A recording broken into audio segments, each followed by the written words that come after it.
At tayo pauwi na. At hapon na. Alas 2 na ng hapon. So yun amigo, update lang tayo sa huli natin ngayong araw na to. Kung gaano karami ano. Yeah. So ito amigo, mamaya ibigay natin ito maya sa para sa lubong. So ito ang huli natin amigo. Yan.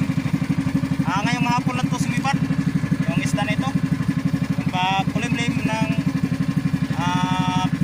panahon ngayong hapon, ayun sumipad yung isda.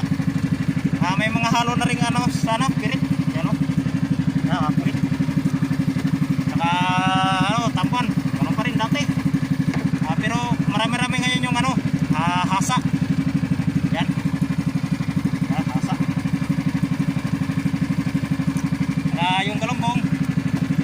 Medyo marami-rami rin yung galunggong. Nasa ilalim. Yan. Yung tawag sa amin bakir. Ito maganda sana hasa at saka ito.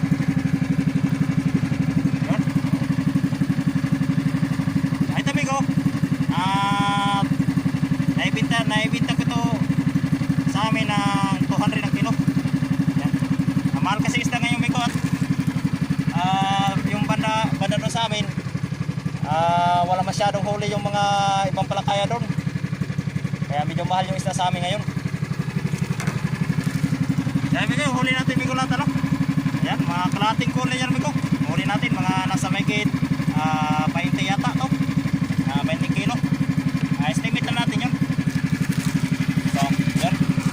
Sabi ko.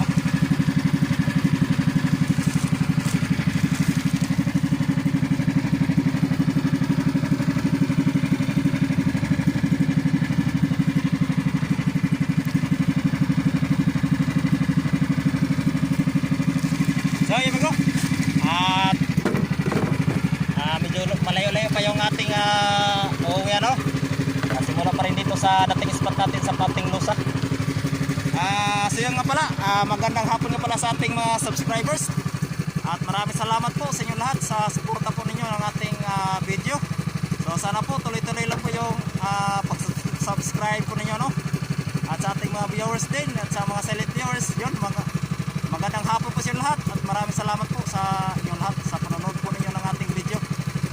So yung iba dyan, mag-subscribe na rin kayo para lagi kayong updated sa ating hanap buhay ano. So ayan amigo,